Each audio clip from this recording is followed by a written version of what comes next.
1980년 1월 17일은 매섭게 추웠다. 결혼식장인 서소문 부근의 서소문 교회 2층에는 축하객이 가득 차 있었고 아래층에는 빚쟁이들이 가득 찼다. 빚쟁이들은 교회에서도 아랑곳하지 않고 연방 담배를 피워대 교회당 안에 연기가 자욱했다.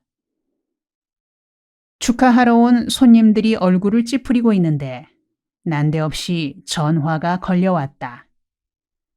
거기가 김준옥 목사란 자가 결혼식 올리는 곳이오? 전화 받은 분이 그렇다고 했더니 험한 욕설을 해댔다. 어떻게 사기꾼 목사가 그 거룩한 성전에서 식을 올리는 거요?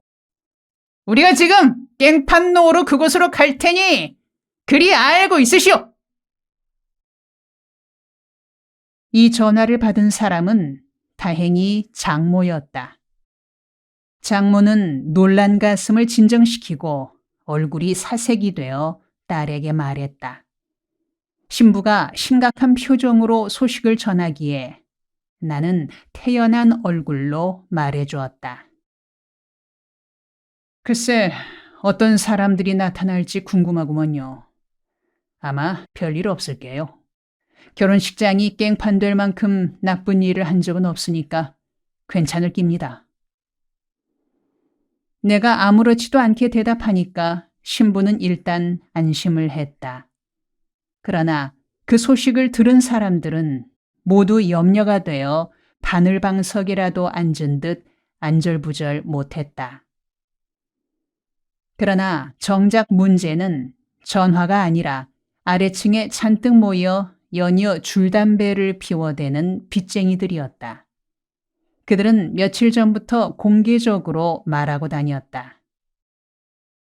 김준옥 목사가 부잣집에 장가드는 모양인데 결혼식 올리기 전에 돈을 좀 풀지 않으면 식장을 소란케 할 기다.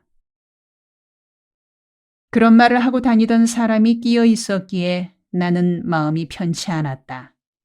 그러나 마음을 든든히 먹고 태연히 결혼식에 임했다. 다행히 결혼식이 끝날 때까지 아무 일도 일어나지 않았다. 빚쟁이들은 소란은 피우지 않았으나 대신 결혼 축의금으로 들어온 돈을 몽땅 들고 가버렸다.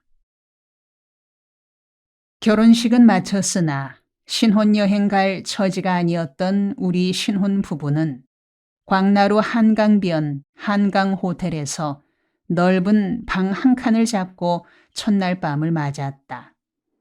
신부가 만장같이 넓은 방을 보고는 내게 웬일로 이렇게 큰 방을 얻었습니까? 하고 물었다. 나는 시치미를 떼고 저녁에 손님들을 청했기에 넓은 방이 좋을 것 같아서 큼직한 방을 얻었습니다. 하고 대답했다. 곧이어 빚쟁이 15, 16명이 모여들어 그 방에 둥그렇게 앉아 신부에게 말을 시켰다. 그들 중 한 분이 신부에게 말했다. 어쩌려고 백수건달 같은 김준옥 목사에게 시집을 오시오? 지금도 늦지 않으니 고무신 뒤로 신고 떠나시오. 그런 말을 듣고만 있을 성질의 신부가 아니었다. 말이 떨어지기가 무섭게 대답했다. 고무신은 내 고무신인데 앞으로 신든 뒤로 신든 내가 알아서 할 일이지. 댁이 웬 참견이에요? 허허, 보통 신부가 아니군. 그 남편의 그 아내라더니 짝을 잘 맞췄구먼. 이렇게 이야기판이 벌어지자 여기저기서 한마디씩 거들었다. 신부 관상을 보니 40만 지나면 탄탄대로가 열리겄다. 그럼 신부 관상으로 말하면 우리 돈 떼일 염려는 없겠구먼. 이런 허드렛 소리를 나누다가 그들은 요리와 술을 시켜 먹고는 그 비용을 몽땅 우리 앞으로 달고 흩어졌다. 다음날 아내는 친구에게 전화를 걸어 돈을 가져오게 해서 방값과 음식값을 치렀다.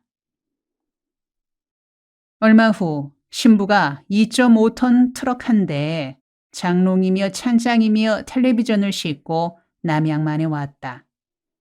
그러나 신접 살림을 차릴 방이 마땅치 않아 미처 짓담한 방 한 칸에 짐을 풀었다. 글자 그대로 문도 등도 화장실도 없는 방이었다. 짐을 풀어 방으로 나르던 아내가 내게 물었다. 여보, 문이 없어. 어쩐다죠? 그때 마침 활빈교회 교인인 목수 한 분이 지나갔다. 나는 그를 가리키며 문은 저기 걸어가네요. 저분이 목수니까 문을 짜달라고 부탁하면 될 겁니다. 하고 일러주었다. 신접 살림을 차리는 집이 그 모양이니 아내는 제쳐놓고라도 따라온 장모가 심란해했다. 주위를 찬찬히 둘러보고는 아무 말 없이 가버리셨다. 대충 짐을 정리하는 동안 날이 저물었다. 담요를 문에 쳐서 가리고 양초를 켜고는 이부자리를 펴려는데 아내가 대답하기 난처한 질문을 했다. 여보, 화장실은 어디에 있죠?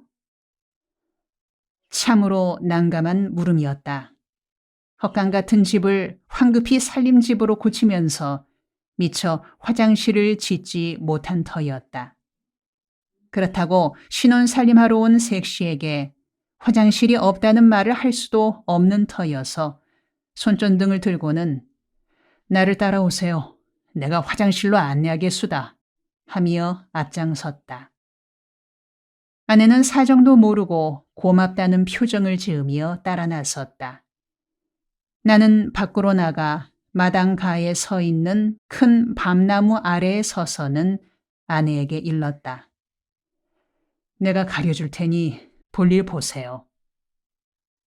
아내는 영문을 모른 채 볼일을 보다뇨? 하고 되물었다. 아니, 화장실 가자 해서 나온 거니까 여기서 대변이든 소변이든 보라는 거이죠. 예? 여기서요? 그렇습니다. 사정이 여의치 않아 아직 화장실이 마련되지 못했습니다. 어머나, 말도 안 돼. 여기 맨 땅에서 대변을 보다뇨. 어떻습니까? 사방이 확 트인 넓은 화장실이거니 생각하시면 됩니다. 아내는 쭈뼛거리더니 어쩔 수 없음을 깨닫고는 그대로 볼일을 보았다. 그러고는 아무 말 않고 앞서서 방으로 들어가더니 잠들 때까지 한마디도 하지 않고 그냥 잠자리에 들었다. 그렇게 결혼 생활이 시작된 뒤로 아내의 고충이 이만저만이 아니었다. 워낙에 어려움이 겹쳐 있는 때였던지라 우선 두 식구 살아갈 생활비가 없었다. 젖소 파동 사건 이래로 교회는 뿌리채 흔들려 있어 교회에서 생활비 마련이 되질 않았다. 어쩌다가 다른 데서라도 돈이 들어오면 빚 갚는 일에 통째로 들어가게 마련이었다. 어쩔 도리 없이 아내가 대학에 강의를 나가 거기서 들어오는 얼마 되지 않는 강사료로 살림을 꾸려나갔다. 그러니 아내의 어려움이 말이 아니었다. 그럼에도 말없이 잘 감당해 나가는 아내가 퍽 고맙고 미안스러웠다.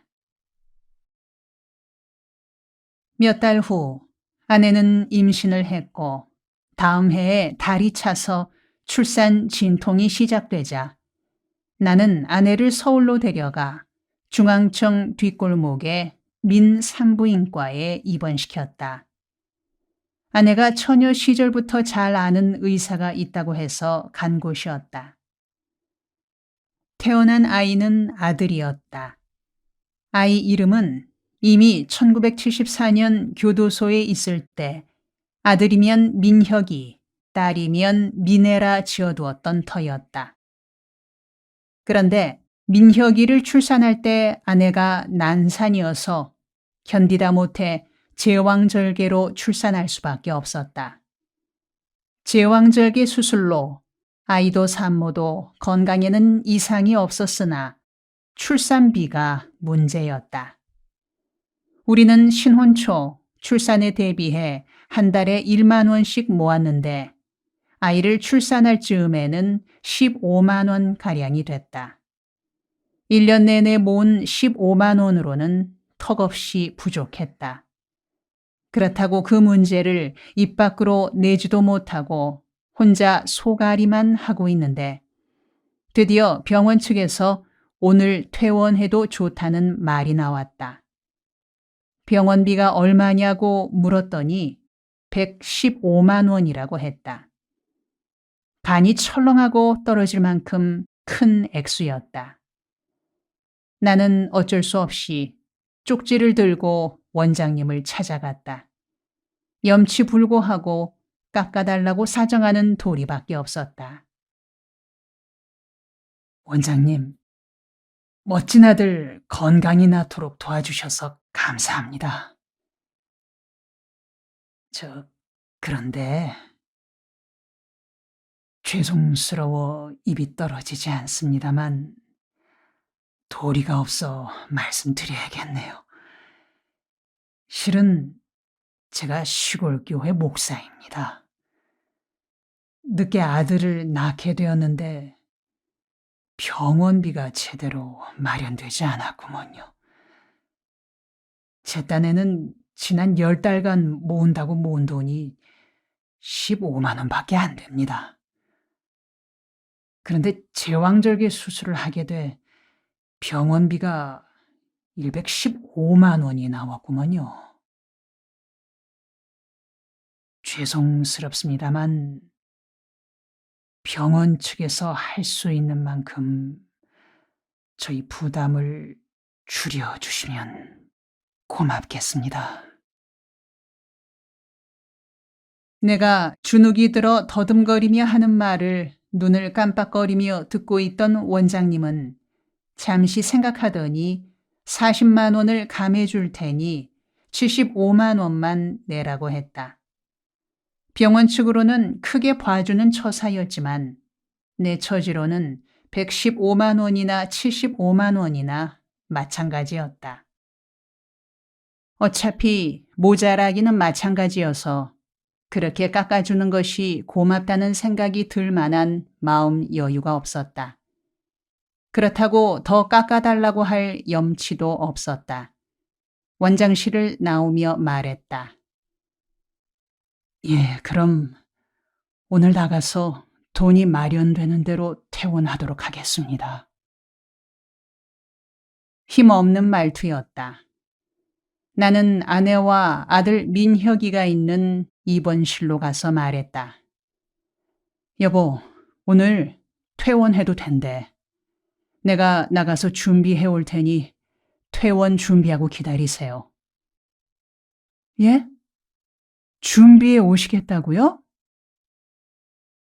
눈치 빠른 아내는 준비해 온다는 말이 무슨 말인지 짐작하고는 눈을 내리깔며 일찍 들어올 수 있을까요? 하고 물었다. 아무도 알 수 없는 터였지만 나는 남자의 호기를 보인답시고 그럼요, 곧장 들어올 테니 진보따리 싸고 기다리쇼 하며 기세 좋게 말하고는 병원 밖으로 나왔다. 그러나 너른 서울 바닥에서 돈 꾸는 일로는 갈 만한 곳이 없었다. 중앙청 건물을 지나 세종로 길로 나서며 돈 꾸러 가볼 만한 곳을 더듬어 생각했다. 친척, 친구, 아는 교인들을 골고루 생각해내 먼저 갈 곳과 나중 갈 곳을 정하며 걸었다. 그렇게 궁리한 대로 한 사람, 두 사람 찾아다니며 60만 원만 빌려달라고 부탁했다. 그러나 허탕이었다. 돈 꾸는 일은 나와는 철저하게 전혀 맞지 않는 일이었다. 기껏 다방에 불러내 만났으나 끝내 돈 이야기는 꺼내지도 못하고 엉뚱한 이야기만 나누다가 헤어지는 경우가 허다했다.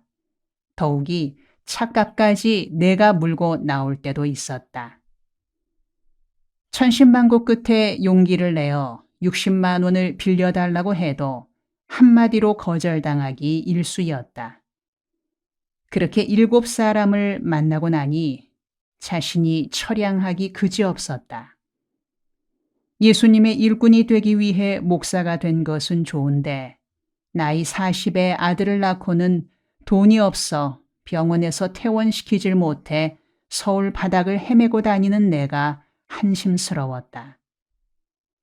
서울 바닥에 찾아갈 만한 사람들이 제한돼 있는지라 학창시절에는 같이 어울리지도 않던 동창을 찾아가 쭈뼛거리며 돈을 꿔달라는 부탁을 하는 자신의 모습이 처량하다는 생각이 들었다.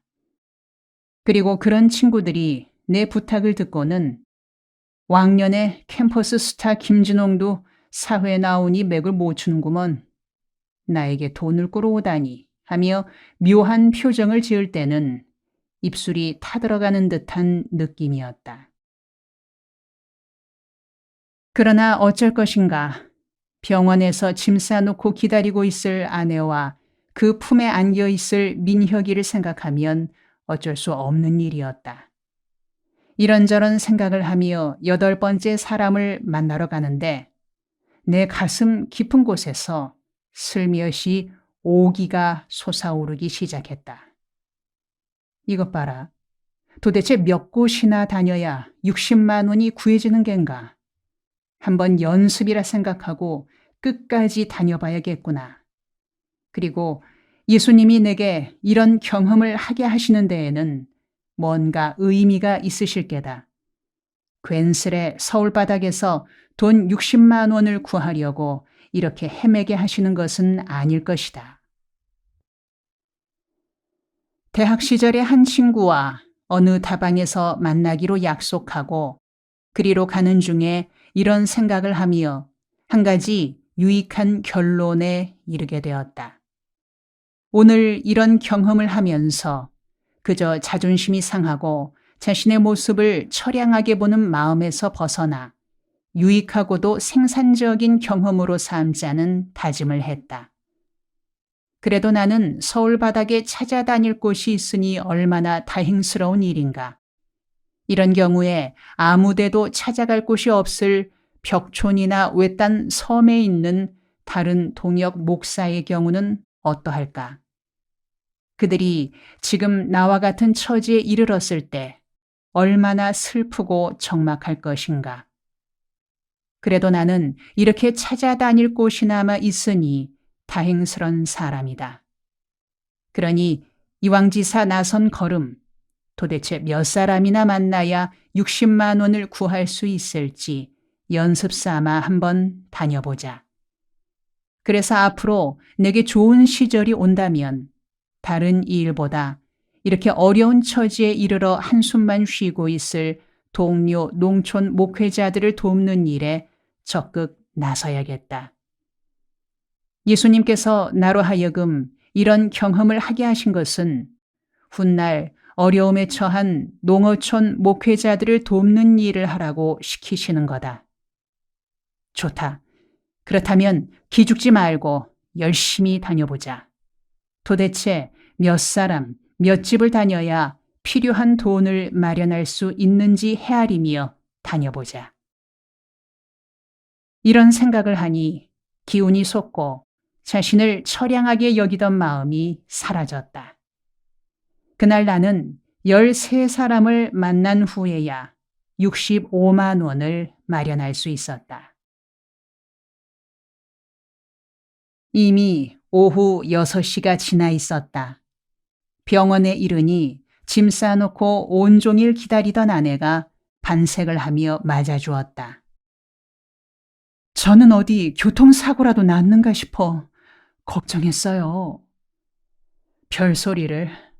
나선 걸음에 여기저기 다니다 보니 늦었소. 말 안 해도 짐작이 갑니다. 병원에 75만 원을 치르고 남은 돈으로 택시를 불러 남양만 집으로 향했다. 민혁이가 태어난 날이 1981년 5월 28일이었고 하루 종일 서울 거리를 헤매고 다닌 날이 6월 1일이었다. 그 뒤 세월이 흐른 후에도 나는 그날 겪었던 일을 잊지 않았고 그때 결심했던 바를 실행에 옮겼다. 그로부터 9년이 지난 후 농어촌 교회의 목회자들을 돕는 일을 시작했다. 9년 동안에 활빈 교회는 기틀이 잡히고 나 자신도 여유가 생기면서 이제 다른 목회자들을 도울 수 있게 되었던 것이다. 9년 전에 결심을 돌이키며 농촌 목회자들 돕기를 시작했다.